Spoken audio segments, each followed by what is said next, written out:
Harga cukup 300.000. Mm-mm. Tips 1 juta. Nah, sekarang kan kalau kita ngomongin pangkas rambut, barbershop atau salon, sebenarnya tuh dari ketiga itu nih bang, gue mau nanya ada bedanya nggak sih? Nggak usah, ngapain sih tukang cukur.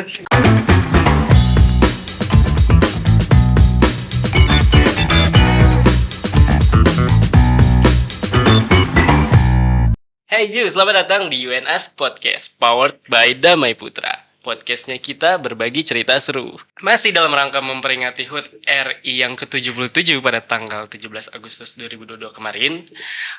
Pada podcast episode kali ini kita mendatangkan salah satu tokoh yang bisa dibilang from zero to hero, ya. From zero to hero. Salah satu founder dari Haijul Men Salon. Ya, Haijul Men Salon, terus salah satu owner dari Haijul Store, kemudian salah satu wall profesional SEA ambassador, dan juga salah satu YouTuber dengan subscriber lebih dari 1 juta. Siapa lagi kalau bukan Zul Haidir atau biasa dipanggil Bang Jul. Ya. Gimana kabarnya Bang? Baik. Baik. Sibuk apa gimana sekarang? Sibuk apa nih? Sekarang sibuk podcast. Bener, sibuk podcast sekarang. Masih nyukur aja. Masih sibuk nyukur aja. Gimana sekarang usaha udah sejauh apa nih? Usaha yang mana? Usaha barber dong pastinya. Salonnya ya. Salonnya itu baru setahun. Baru setahun. Berjalan setahun yang Haijul Men Salon ini, dan masih dalam track yang yang kita plan dari awal gitu ya. Dan masih beberapa renovasi lagi ke depannya supaya tetap terjaga kualitasnya gitu. Oke sih. Sekarang mungkin kalau gue mau kilas balik nih Bang mengenai lu gimana sih bisa jadi hair artist gitu kan. Terus apa sih yang bikin lu jadi tertarik jadi seorang hair artist tuh Bang? Awal mulanya gimana sih? Tertarik jadi hair artist sebenarnya enggak ini ya. Kayak kecebur ya. Masa-masa sekolah itu gue senangnya ke musik sebenarnya. Oh, senangnya ke musik. Iya, bukan main gitar juga ya. Nah, jadi dari musik, terus juga musik tuh nggak cuma gitar, belajar ini juga keyboard, drum, segala macam, bass gitu ya. Terus komputer juga belajar, terus banyak keahlian yang gue pelajari di luar cukur. Nah, nyukur ini adalah keahlian yang tahu-tahu bisa aja gitu. Oh, jadi kayak otodidak gitu atau gimana? Apa lo belajar juga? Pasti lo tadi belajar juga kan? Oh, otodidak. Otodidak. Iya. Mungkin dulunya tuh dari SD itu gua emang yang sebegitunya sama rambut. Gua bawel kalau tukang cukur. Waktu SD. Iya. Milih-milih gua tukang cukur. Nah, mungkin sense-nya tuh dari situ mungkin ya. Jadi gua ngelihat orang dengan rambut yang bagus itu suka gitu. Gitu. Jadi zaman dulu itu gua kalau di tongkrongan gitu ya, ada yang mau cukur, temenin gue cukur, dia minta ke gue untuk nemenin dia, dan gue bilangin ke abangnya modelnya kayak gimana. Jadi dari dulu udah kayak gitu, cuman nggak nyangka ini yang bakal menghidupi gue sekarang gitu. Dulu cuman yang kalian yang terakhir aja gitu. Nah, sekarang kan kalau kita ngomongin pangkas rambut, barbershop atau salon, sebenarnya tuh dari ketiga itu nih Bang, gue mau nanya ada bedanya nggak sih? Mungkin gini ya, gue disclaimer dulu, gue tidak tanpa merendahkan pihak manapun. Menurut gue positioningnya yang berbeda. Positioningnya? Iya, kayak menurut gue tuh pangkas rambutnya di Indonesia itu udah menjadi budaya gitu loh. Oh, udah menjadi budaya tradisional yang turun temurun. Kita di Jawa itu ada Garut gitu ya. Dan gue sempat baca kalau di Indonesia itu ada 3 yang mendominasi gitu. Ada Garut, ada Madura, ada juga Sumatera. Iya, jadi mereka itu emang dari zaman dulu, sudah dari zaman penjajahan tuh memang udah ada budaya itu. Gitu. Jadi makin kesini tuh pangkas rambut gue ngeliatnya ya memang tradisional Indonesia pangkas rambut gitu. Tradisional Indonesia. Ya posisinya ya menurut gue kesana. Terus barbershop ini adalah hal baru yang menurut gue di Indonesia. Walaupun kalau kita lihat sejarahnya di Indonesia tuh udah ada sejak lama, ratusan tahun juga ada. Kayak ada di Jakarta itu namanya Kotang Barbershop apa ya? Kotang Barbershop. Iya, dia tuh yang yang punyanya tuh udah ke generasi berapa, itu udah lama banget. Jadi turun temurun gitu ya. Iya, cuman dia konsepnya memang barbershop, dari tempatnya, pelayanannya dari dulu memang barbershop. Dan baru masuk lagi kan barbershop itu budayanya di 2010-an ke atas kayaknya. 2010 ke atas. Iya, ke 2010-an ke sini. Mm-mm. Dan kalau yang gua pelajari ya, barbershop di sana itu memang posisinya itu seidealis itu. Cowok Seidealis banget itu. gitu. Oh iya. Bahkan kalau di sana Mm. lu cukur sama cewek lu dianterin gitu, ceweknya nggak boleh masuk loh. Oh, jadi seidentik itu. Seidentik Karena itu. barbershop itu identik sama cowok banget. Iya, cowok. Jadi barbershop itu kan dari kata barba ya, Yunani gitu ya kalau nggak salah. Nah, barba itu artinya janggut. Oh, barber itu janggut. Iya, janggut itu kan cowok banget. Cowok.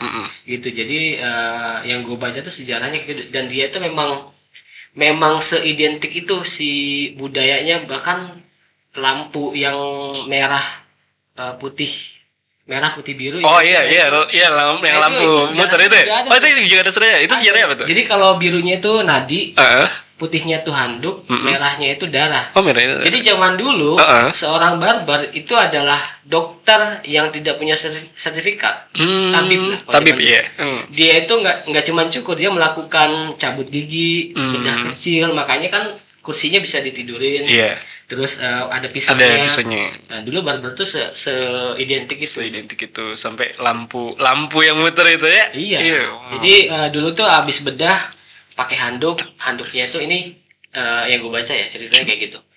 Handuknya itu ditaruh di tiang, terus kena angin atau muter. Oh, iya makanya Putih merah. putih merah gitu. Birunya itu masuk ketika ada masuk ke budaya US gitu ya. Jadi Gitu. Kalau salon sendiri, kalau di sana itu unisex ya, bisa cowok, bisa cewek. cowok bisa cewek. Itu. Dan salon posisinya lebih ke perawatan, terus ya perawatan tuh nggak cuma rambut, bisa muka, bisa ya pedicure gitu ya. gitu. Kalau barbershop kan ya udah yang laki banget lah, jenggot, cukur gitu. Iya. Berarti emang positioningnya aja yang Iya, beda sebenarnya, kayak penyebutannya aja sih yang beda ya. Sebenarnya semuanya sama aja kan. Kalau jasanya ya bidangnya ya sama. Sama aja jasanya. Tapi lu menekuni ini berarti benar-benar gue pengen tahu aja sih Bang. Lu tuh kayak kan maksudnya lu belajar otodidak nih kan. Iya. Terus kayak lu benar-benar tiba-tiba kayak yaudahlah gue menekunin aja ke cukur. Itu apa tuh yang bikin lu kayak gitu? 2017 gue sempat ikutan kompetisi yang di TV. Iya. The Cuts Indonesia. The Cuts Indonesia, iya. Itu yang mengubah mindset gue terhadap jasa potong rambut gitu.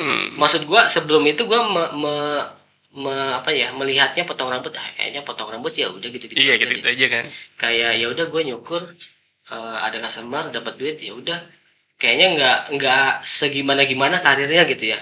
Sampai akhirnya gue ikut 2017 kompetisi itu, ada kan di situ dimentorin sama ada Rudi Hadiswarno, ada Irwanto, ada Chandra Gufsan dan lain-lain gitu ya. Dari sana tuh mereka kan harga cukurnya udah di atas 1 juta. Iya, benar. Bisa gitu. Iya. Berarti cukur itu bisa bikin kaya dong. Dan ditambah satu hal lagi, waktu itu ada siapa mentornya itu public speaking dari Charles Bonar Sirait. Itu yang mengubah mindset, kayak ini tukang cukur bisa loh dibayar puluhan juta, kata dia gitu ya. Caranya gue ya komunikasi. Maksudnya gini, kalau sekarang bayangin kalau lu punya kesempatan untuk nyukur presiden, apa yang akan lu bicarakan ketika di sana supaya harga cukur lu itu dihargain gitu. Iya benar. Jadi komunikasi itu ya. sepenting itu public speaking di bidang cukur ini. Jadi kayak yang gue lakukan sekarang kan kayak gitu ya. Dulu kita mau potong gimana mas? Oh potong kayak gini. Oh ya udah cukur. Gitu kan. Iya. Nah kalau sekarang sekedar gitu aja. Caranya gue membuat experience-nya itu berbeda. Jadi kayak oke, kalau orang yang nggak kenal gue itu akan sedetail itu gue nanyanya. Gue akan kenalan dulu, oke dengan mas siapa? Orang kan nanya nama aja jarang tukang cukur. Iya benar. Iya, dengan mas siapa? Oh mas Asep misalnya. Oke mas Asep, mau potong gimana hari ini? Keluhannya apa? Selama ini selama ini seumur hidup lu cukur, apa yang tidak lu dapat dari tukang cukur? Dari tukang cukur ya. Ya itu kan berbeda ya. Dengan kayak lu potong gimana? Oke gini. Udah diem gitu kan. Jadi yang secara emosional itu tidak ada dihargain pun susah gitu. Iya, benar. Jadi harga gua sekarang 300.000 nih ya. Itu gue nggak ngerti ada orang yang ngasih tips itu bisa sampai 500.000, 1 juta, itu gue nggak ngerti tuh. Mungkin nilai yang di luar skill tadi yang dihargai benar. Yang pada akhirnya menurut mereka tuh ini kepuasan batin beda gitu. Iya. Nah makanya dari situ tuh kayak anjir ternyata dari cukup tuh emang bisa sampai ke sana gitu dengan cara personal branding, public speaking. Itu 2017 mulai menekuni kayak gitu. Tapi emang jujur sih, gue setuju sih sama omongan kayak komunikasi itu penting, karena kan hampir ya sebenarnya nggak cuma tukang cukur, hampir semua bidang pekerjaan komunikasi itu adalah salah satu hal yang diperlukan gitu untuk kita berkomunikasi, ya kan, maksudnya untuk berinteraksi dengan sesama karyawan atau kepada pelanggan dan segala macam. Nah gue sendiri jujur ya gue merasakan apa yang lu keluhkan gitu juga sebagai seorang tukang cukur, karena kan gue sendiri sebagai ya anak-anak milenial sekarang lah ya kan, kayak kalau nyukur itu kan kayak boring banget, kayak gue dicukurin nih terus kayak gue diem aja gitu kan, nggak diajak ngobrol, nggak diapain ya kan. Dan kalau ngobrol pun, kalau si tukang cukurnya tidak bisa mengajak ngobrol, maksudnya tidak bisa membangun topik, itu kan akan garing juga. Iya benar. Iya benar. Nah jadi kayak menurut gua untuk kita bisa berkomunikasi, bisa ngobrol gitu, kan kita harus banyak pengetahuan. Iya benar. Jadi ketika gua terjun di bidang ini menekuni gitu ya, ya gua harus apa yang gak gua suka, misalnya kayak gua nonton bola jarang. Paling pertandingan final doang yang seru. Iya, yang seru-seru ya. Terus otomotif juga gak ngikutin. Cuman karena pekerjaan gua nyambung sama ini dan cowok, jadi gua harus mau gak mau tahu sedikit tentang itu. Iya benar. Iya. Tapi iya sih, emang benar. Gue juga kan gue tuh orangnya sama bang, maksudnya gue memperhatikan rambut gue juga sebenarnya, maksudnya kayak gue tuh yang nggak betah kayak misalkan nggak keramas sampai berapa hari, jadi paling minimal ya sehari 2 hari lah gue udah keramas lagi, kayak gue benar-benar ngejaga rambut gue juga kan, kayak misalkan ya potong rambut lah segala macem, dirawat. Lu potong apa nih? Ini gue potongnya lagi tren sih koma hair. Iya. Karena kan yang sekarang kan yang tren gitu kan, koma hair, mullet, sekarang French crop gitu kan. Ya udah akhirnya ya sama, gue juga milih-milih bang, kayak yang lu bilang kayak misalnya di sini tempatnya asik nih, pasti kan, apalagi kalau udah potongannya juga sesuai sama yang gue mau. Nah karena kan sebenarnya yang paling penting itu sih, kayak misalkan gue pengen potongnya kayak gini tapi ternyata potongannya nggak sesuai nih sama yang gue mau. Nah kayak keluhan kayak gitu lu pernah dapet nggak sih bang, kayak customer lu pengennya kayak gini nih tapi potongannya ternyata nggak sesuai sama si customer lu? Pernah nggak lu dapet keluhan? Kalau ditanya pernah, cuman dulu ya sebelum gua mendalami gitu. Kalau sekarang banyak juga teman-teman tukang cukur kayak, bang gimana cara ngadepin customer yang bawel, yang negatif lah gitu. Itu nggak relate karena gue tidak merasakan itu sekarang. Karena gue sebenarnya masalahnya itu sebenarnya di gua. Dari zaman itu ya kayak ternyata selama ini masalahnya itu bukan customer, kitanya yang belum bisa menghandle customer. Customer memang ada aja yang bawel, ada aja, pasti ada semuanya kayak gitu. Cuman gimana caranya kita nge-treat mereka supaya tetap bisa percaya sama kita.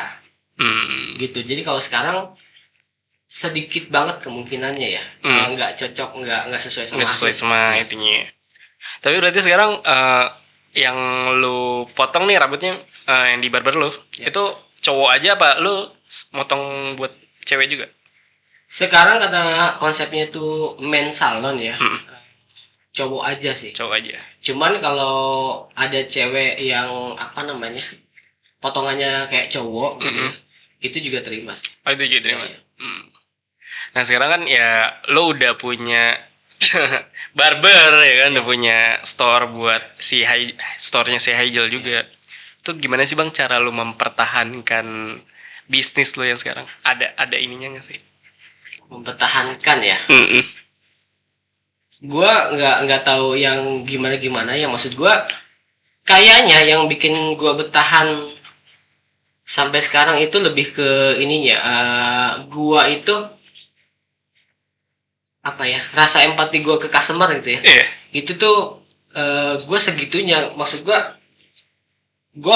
bilang ke tukang cukur ya, gimana pun customer nih, lu harus menjadi apa ya, customer oriented deh sebelum uang gitu ya. Sebelum uang. Gue berawal dari sana. Mungkin itu rasa empati itu yang jadi bisa bertahan sampai sekarang, karena gue menomorsatukan customer apapun itu ya. Bahkan ketika gue ada masalah di rumah, mood nggak bagus apa, ketika gue ketemu customer itu harusnya udah hilang loh. Jangan sampai customer itu datang kecewa. Iya. Itu tuh gue sangat hati-hati banget gitu ya. Makanya ada yang ini pertama kali datang udah kenal apa belum, itu gue ngetitnya harusnya beda. Kalau pertama kali datang kan harusnya cara nyambutnya, ngenalnya itu beda. Makanya gue mungkin yang bisa bikin bertahan sampai sekarang itu kecintaan gue sama customer. Cintaan lo sama customer berarti ya. Iya, mungkin emang selain kecintaan lo sama pekerjaan lo, tentunya kecintaan lo sama di customer. Nah kan kayak sebenarnya kan kalau gue bilang kan kayak ya tukang cukur itu kan ya kayak ya pekerjaannya ya sama kan, kayak lu melakukan rutinitas yang berulang-ulang gitu. Lu pernah gak sih kayak anjir gue bosen nih gitu kan, terus gimana sih kayak lu gimana ya biar gue tetap semangat nih sama pekerjaan gue yang sekarang itu, ada ininya gak sih lu? Iya, kalau dibilang ada bosannya ada. Cuman sudah teratasi kalau sekarang. Maksud gue ternyata untuk mengatasi sekarang itu ke manajemen waktu ya. Jadi semuanya tuh harus ada, jangan nyukur terus gitu kan. Agak banyak sih gue ngebagi waktu tuh, ada kerja, terus di rumah kan ada sebagai bapak, sebagai suami, terus di pekerjaan gue kan masih kerja juga di tempat orang, di studio di Jakarta Selatan Sabtu Minggu. Terus kerjaan di tempat sendiri. Jadi gue menempatkan diri sebagai karyawan, terus yang punya, terus juga menjadi teman-temannya karyawan lain gitu ya. Itu yang sampai sekarang itu makin seru gitu di sini ya. Dan untuk pekerjaan gua, untuk nyukurnya nih ya, untuk nyukurnya kayaknya tidak ada alasan untuk jenuh kalau sekarang, karena gua motong rambut itu apa yang gua suka karakternya. Terus harganya harga yang gua tentukan. Terus juga waktu yang gue tentukan, dan customernya gue yang pilih. Sekarang karena sudah terlalu banyak dari sosial media yang datang. Kemarin kan sempat antrian sampai 6 bulan ya. Kalau mau cukur. 6 bulan tuh antrian. 6 bulan 8 bulanan ya. Berarti tiap hari ada aja tuh antrian. Tiap hari ada aja. Udah ada jadwal ke 8 bulan ke depan gitu udah ada. Kemarin 2021 sampai awal 2022.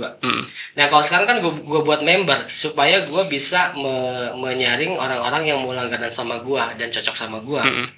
Gitu, jadi kayak semuanya tuh yang gue suka aja gitu. Gue nyukur pun maunya gue sehari di tempat kerjaan yang di Jakarta sehari 5 aja deh, yang di Bekasi sehari 7 aja deh. Jadi waktu-waktunya udah gue tentukan, tidak ada alasan untuk bosan gitu loh. Dan sekarang tujuannya nyukur itu udah bukan ke uang lagi, lebih ke relasi ya. Iya, jadi nggak ya gue nyukur mah belakangan lah, mereka ngasih punya duit apa enggak, yang penting gue bisa ngobrol sama lu, gue dapat pengalaman apa dari lu gitu. Kalau sekarang lebih kesana. Jadi seneng ngobrolnya berarti ya. Keren sih lu bang. Nah terus kan kayak maksudnya kan kita ya tahu sendiri lah, Indonesia juga kan baru lagi surut-surutnya menghadapi masa pandemi COVID-19 kan. Terus kan kemarin juga kan sempat, maksudnya pandemi yang lagi kenceng-kencengnya tuh. Nah, otomatis kan pasti yang namanya barbershop dan segala macam kan agak sepi nih, Bang. Karena kan ya lo tau lah namanya touch, bersentuhan segala macam. Nah, itu lo kemarin cara menghadapi gimana tuh, Bang? Sebenarnya gue melihat kesempatan yang berbeda di situasi kemarin. Karena gue kan mengawali ini kan dari sosial media ya. 2017 awal 2018 gue Instagram terus YouTube. Jadi ketika ada pandemi, habit orang kan berubah. Iya, benar. Nah, kalau kita bisa menganalisa habitnya, itu harusnya sih tetap bertahan dan malah naik ya. Yang gue lihat habit orang sekarang kan tidak nyari tempat potong tuh, gue nyari deh jalan gitu ya, tempat potong di mana ya. Kalau sekarang kan langsung Google tempat cukur terbaik, tempat cukur terdekat gitu ya. Nah karena data gue udah ada dari lama, dari YouTube, Instagram segala macam, orang ngetik rambut itu yang keluar pasti gue. Oh iya. Ya kan? Benar. Di Instagram, di mana Google ya? gitu ya. Itu pasti ada video gue tuh. Minimal muncul model rambut yang gue foto. Gitu. Nah, itu yang menurut gue jadi keuntungan buat gue juga yang sudah memulai sosial media dari sebelumnya. Jadi kemarin tuh sempat terdampak ketika ada di awal-awal kan nggak boleh buka ya. Nggak boleh buka. Ya nggak boleh buka. Gue selama 3 minggu apa ya kemarin tuh ya memang nggak buka. Iya yang benar-benar. Iya memang nggak buka. Cuman dari situ tuh apa ya yang kita lakuin, ya udah kita konten aja. Jadi menjual kayak nge-branding tempatnya dulu, si tukang cukurnya segala macam. Terus ketika buka ya rame lagi, normal lagi. Itu sih mungkin karena base-nya udah sosial media, jadi lebih aman ya kalau di situasi yang sekarang. Walaupun beberapa tukang cukur banyak yang mengeluhkan sepi. Iya benar. Jadi menurut gua buat teman-teman tukang cukur yang merasa gitu di situasi sekarang, coba marketing lewat sosial media aja gitu. Iya benar sih, karena kan ya lo tau lah, maksudnya anak muda sekarang juga kan apa-apa lewat marketing sosial media segala macam ya kan. Mau beli sesuatu atau mau buka sesuatu pasti kan nyarinya di sosial media. Pasti semuanya. Gak jauh-jauh kan dari sosial media. Iya keren-keren sih bang.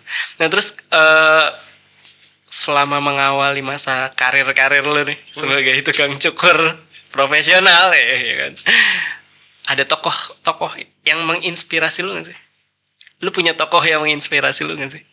Tukang cukur juga atau? Ya terserah lu maksudnya yang membuat lu, oh gue harus bisa kayak dia nih. Ya nggak harus tukang cukur, dan gue nggak tahu nih tokoh inspirasi lu kayak gimana.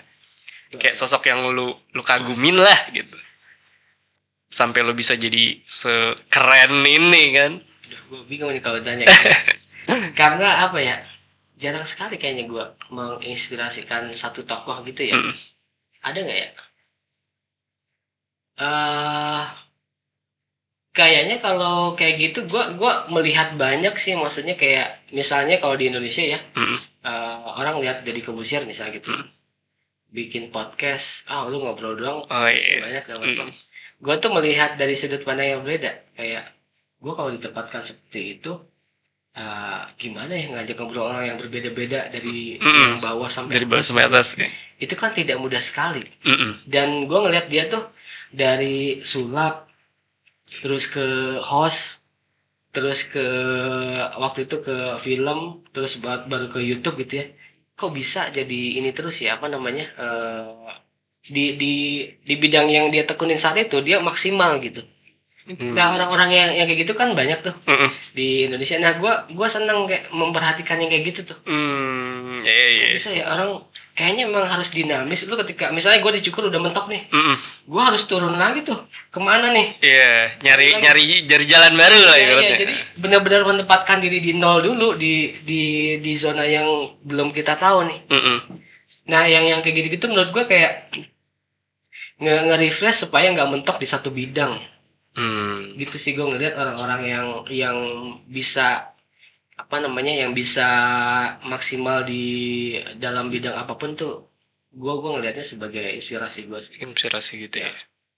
Nah sekarang gue juga pengen nanya-nanya soal rambut kan, karena kan gue cowok juga nih, gue mau ngomong, gue kayak sebenarnya cara ngerawat rambut cowok tuh gimana sih bang? Kayak lo harus keramas berapa kali sehari, harus pakai hair care apa atau segala macam, gimana sih bang?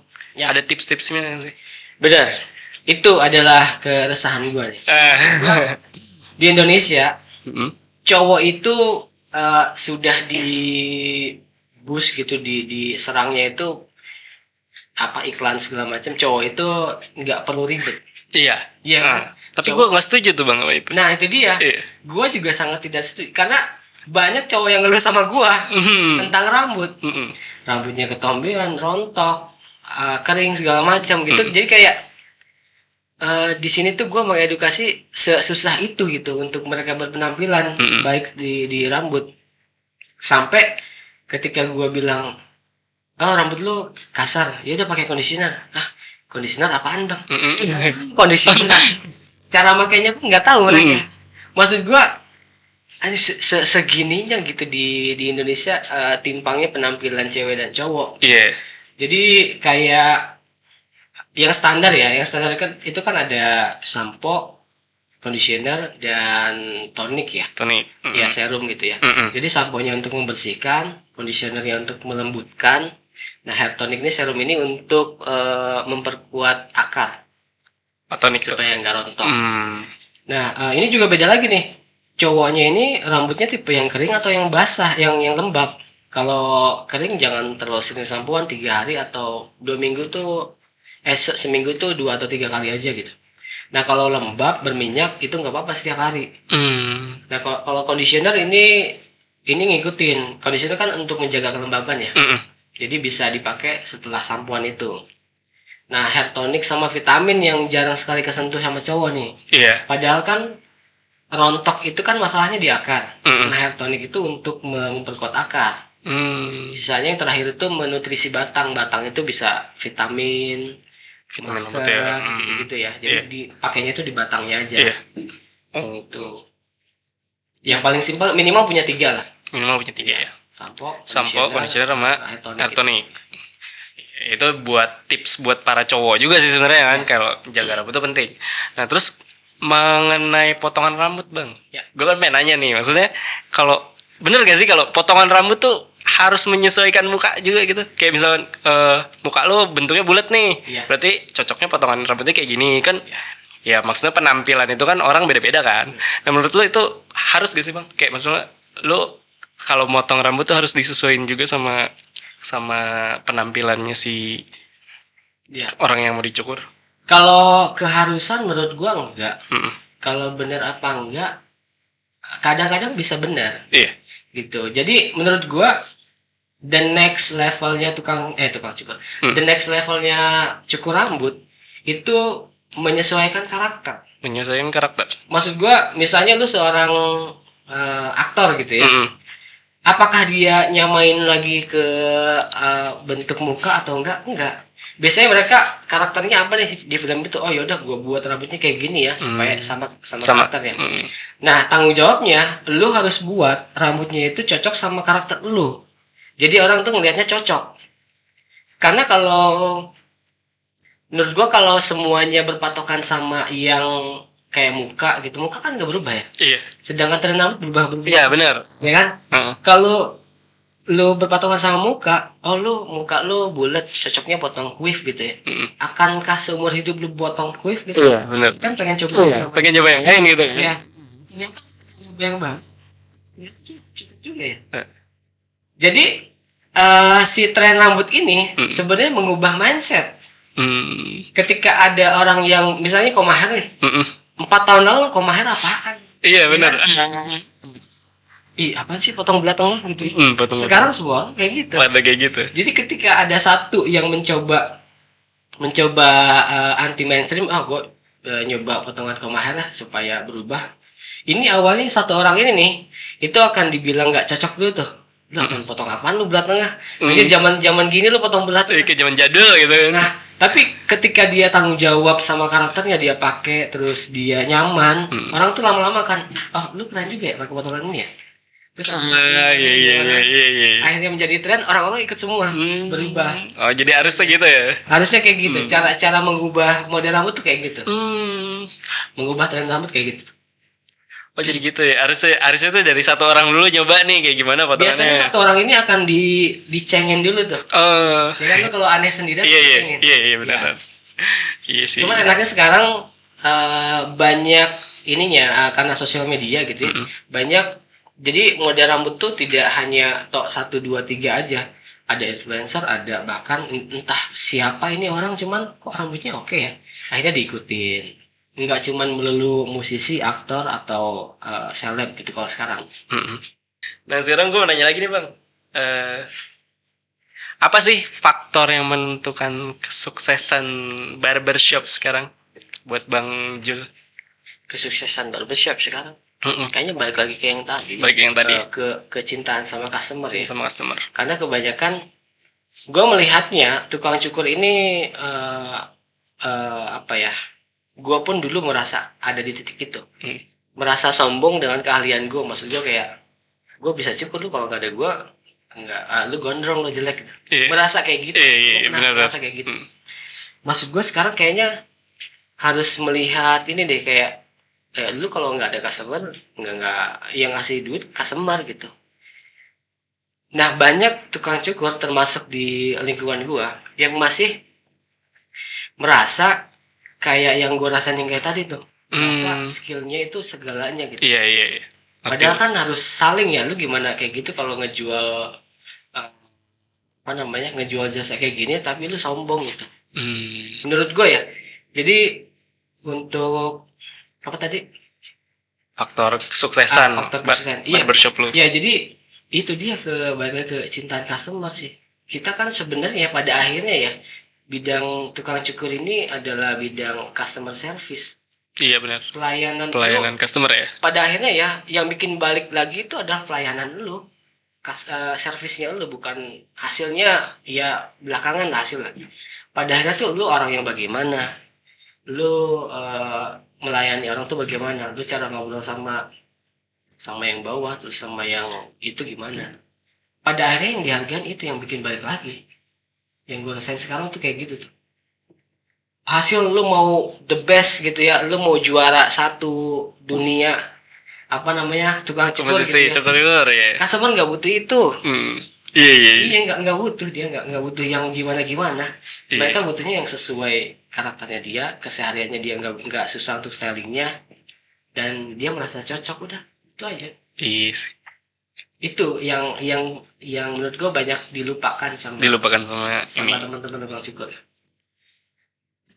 Nah sekarang balik lagi nih Bang, kan maksudnya pasti ada nih teman-teman yang mau jadi tukang cukur juga nih, tapi nggak punya keahlian kan, nggak punya skill ya kan, yang nggak semua orang bisa otodidak kayak lo ya kan. Nah itu tipsnya gimana sih Bang, kayak biar bisa jadi tukang cukur, ada tipsnya nggak sih? Lu harus ngapain dulu gitu? Nggak usah ngapain jadi tukang cukur. Tips jadi tukang cukur kayaknya kalau misalnya ya gua katakanlah punya akademi gitu ya.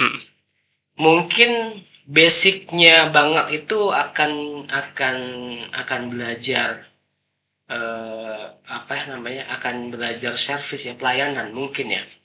Tidak langsung ke motongnya belakangan. Cuman secara etika, sopan santun tuh bagaimana, terus menurut gue melayani orang itu harus passion. Iya, benar. Iya. Lu kalau nggak suka nggak bisa. Iya. Nah itu tuh yang harus ditumbuhkan dulu sebenarnya dari tukang cukur ya. Karena ngelihat yang sekarang itu banyak yang bisa duluan cukurnya terus jago, melupakan itu. Nah jadinya yang kayak tadi tuh, termasuk gua dulu kayak gitu juga, sesombong itu gua kayak cukur, udah cukur sini, cukur gitu doang gitu ya. Nah maksud gue itu tuh yang mungkin kalau gua punya akademi itu tuh pelayanan, terus cara sopan santun, ngobrol sama orang kayak gimana, pelayanan lu yang akan menjamin lu kedepannya bisa sukses apa enggak. Kalau skill mah belajar sebulan 2 bulan lu ikutin, lu punya sendiri harusnya bisa sih. Iya sih. Kalau cukurnya doang ya. Cukurnya doang ya. Nah terus sekarang kita ngomongin bisnis nih Bang. Ngomongin bisnis lo ya. Bisnis banget gua. Ya sebenarnya kan lu kan punya barbershop kan pasti menentukan juga kan, kayak maksudnya bisnis gimana nih supaya bisnis lu berkembang. Nah menurut lu lokasi bisnis yang bagus lah untuk mendirikan sebuah usaha tuh yang kayak gimana sih? Lokasi ya. Oke. Kalau basicnya bisnis kan ada P-point ya. Yang 4P itu ada price, ada place, terus ada apa lagi ya? Tahu nggak lo?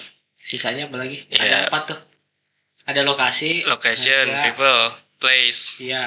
Sama satu lagi apa ya? Ada 4. Tahu nggak? Basicnya lu itu harus punya 3 aja gitu. Iya. Pokoknya dari 4 itu lo harus punya 3 kan? P-point itu ya. Nah, menurut gue tuh kalau sekarang karena sudah sosial media ya, orang mencari alamat itu di sosial media, itu lokasi itu ke nomor 3 mungkin ya. Tapi tetap harus diusahakan yang gampang aksesnya. Yang paling penting ya menurut gue tuh, kalau cukur nih, akses, terus parkiran, sama tempatnya luas. Tempatnya tuh si rukonya ya, misalnya kalau base-nya ruko gitu. Itu karena kebanyakan tuh sekarang agak susah untuk parkir.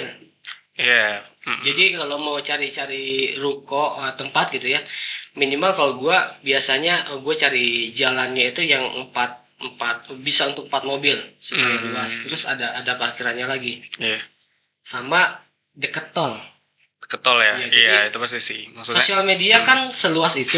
Orang yang datang ke tempat gue di Bekasi nih, itu yang Bekasi paling berapa persen? Sisanya itu Tangerang, Jakarta Barat. Iya, dari mana-mana ya kan ya. Ya Cilegon segala macam sejauh itu. Dan deket tol itu jadi salah satu patokan patokan yang mudah. Yes. Nah, oke nih pertanyaan terakhir nih, Bang. Terakhir. Yes. Udah mau selesai ya? Oh, udah selesai. Nah, itu tuh. Jadi produk, price, promotion sama place. Iya.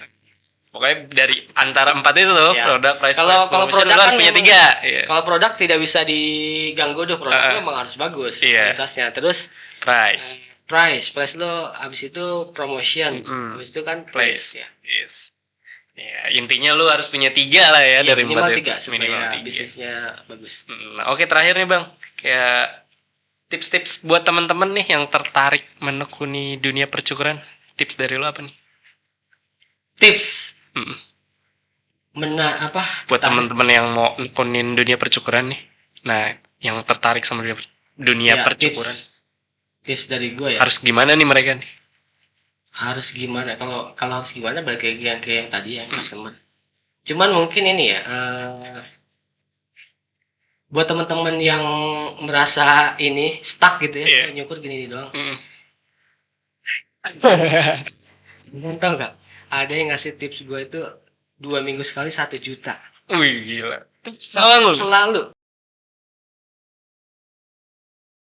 Jadi harusnya sih nggak ada ngeluh-ngeluh lagi. Maksud gue lu belajar dari sekarang bahwa tukang cukur tuh bisa sampai segitunya dihargain gitu.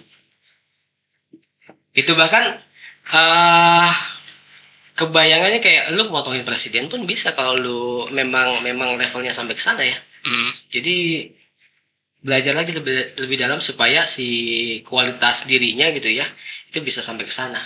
Jadi banyak lebih luas lah dari tukang cukur, lu bisa kemana aja gitu. Jadi gue sempat ngeliat kayak nyukurnya buat sampingan aja, sebenarnya dia kerja apa gitu ya.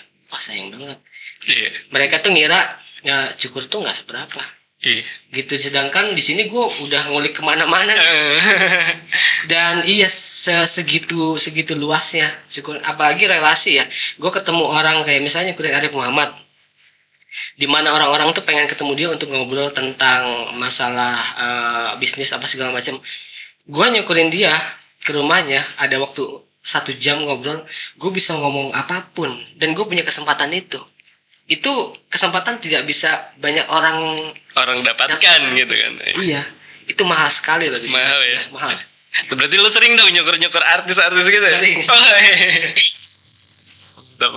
Keren. Nah, terus terakhir tips yang buat teman-teman kita yang lagi punya usaha juga nih, gimana sih supaya biar usaha mereka tetap bertahan nih Bang di masa-masa kayak gini? Usaha mereka tetap bertahan di masa-masa kayak gini ya. Gue sebenarnya kalau masalah usaha, gue tuh masih belajar ya. Baru banget gitu gue, jadi kayak agak nggak enak kalau gini. Yang gue bangun sekarang itu apa ya? Jadi mungkin intinya itu jangan terlalu ke ini ya, jangan terlalu ke uangnya dulu gitu ya. Gue ngebangun bisnis yang sekarang kayak salon tuh, awalnya buka salon ini, tujuan gue itu gimana caranya tukang cukur itu bisa sejahtera lah, Jadi harus ada tujuan apa itu ya namanya kayak gitu ya? Ya, tetap harus ada itu gitu. Bener. Tapi bukan cuman ngomong doang ya, di benar-benar realisasi gitu. Tetap harus ada itu sebelum duniawinya gitu. Karena kan bisnis ini adalah masalah mendevelop orang ya. Asetnya tuh orang. Banyak orang melihat asetnya itu alat, mobil, segala macam gitu. Menurut gue yang pertama itu sih orang ini. Kalau kita tidak bisa mendevelop orangnya ya nggak bisa bertahan usaha itu. Betul. Menurut gue ya orang-orang besar gitu ya yang mereka segede itu mereka tahu cara mendevelop orang gitu. Itu ya intinya tuh menurut gue di situ supaya bisa bertahan. Oke. Mungkin udah dulu kali ya orang kita. Udah berapa menit sih? 45. Oh, ada yang mau nanya? Ada yang mau nanya? Apa mau nanya apa? Pertanyaan dari netizen. Iya, pertanyaan dari netizen. Lu kan udah terkenal nih ibaratnya. Aduh, amin. Udah terkenal. Amin. Sekarang sih tokoh-tokoh yang belum kesampaian pengen lu cukur gitu sih. Ada nggak? Oh iya. Kan tadi lo udah nyukur si itu Arif ya. Ada Mama. Nah, siapa sih yang mau? Gue kayaknya pengen nyukur. Atau lu pengen nyukur presiden juga bang? Gua ya pengen sih Pak Jokowi ya. Kalau nonton Pak Jokowi bisa undang saya ke istana untuk potong rambut. Sampai nyukur Pak Jokowi kayak potongan apa nih cocok buat? Potong rambut. Kayaknya tidak akan yang aneh-aneh ya, karena kan harus menjaga wibawa gitu. Ya kalau potong apa ya, koma hair gitu kan enggak. Kayak gue gitu. Enggak. Kayak kalau potongan Pak Jokowi ya akan side part aja dan sampingnya pun enggak tipis-tipis kan itu ya. Karena kan balik lagi yang lo bilang ya, menyesuaikan karakter orangnya kan. Iya betul. Gua tuh kalau apa tuh tadi kepengenan siapa gitu ya. Gue tuh pengen banget ya jadi misalnya kayak berangkat ke luar negeri gitu, terus bisa motong-motongin pemain bola top gitu ya. Iya. Kebayang gitu sih. Kebayang sih, keren. Karena di sana udah segitunya mereka kemarin Piala Dunia di Rusia. Iya. Itu ada beberapa tim bawa Harsalis untuk 1 bulan di situ motongin pemain bolanya. Ya. Jadi Harsalis di sana sudah kesana. Sampai selesai ini ya. Oke, mungkin ya episode kita pada hari ini kayak cukup segitu aja kali bang. Nanti next kita ngobrol-ngobrol lagi dengan tema yang berbeda lagi. Ya, siap. Nah buat teman-teman UNAS Podcast yang sedang mencari bisnis atau tempat usaha, Kota Harapan Indah bisa menjadi tempat bisnis usaha yang cocok karena lokasinya juga strategis, kemudian lokasinya juga sudah ramai, dihuni hampir lebih dari 60.000 kakak, kemudian juga dikelilingi dengan berbagai fasilitas premium, aksesnya juga mudah. Jadi teman-teman buat yang sedang mencari tempat atau bisnis untuk usaha, tuh bisa main-main ke kawasan Kota Harapan Indah. Salam bisa nggak di sini? Oh boleh bang, salam. Bisa bang, salam. Buka cabang di sini kita. Oh iya, buka cabang di sini. Mungkin nanti nextnya Bang Hejel bakal buka cabang di Kota Harapan Indah. Amin. Oke, thank you bang. Buat teman-teman UNAS Podcast, sampai di sini dulu episode kita pada hari ini. And see you.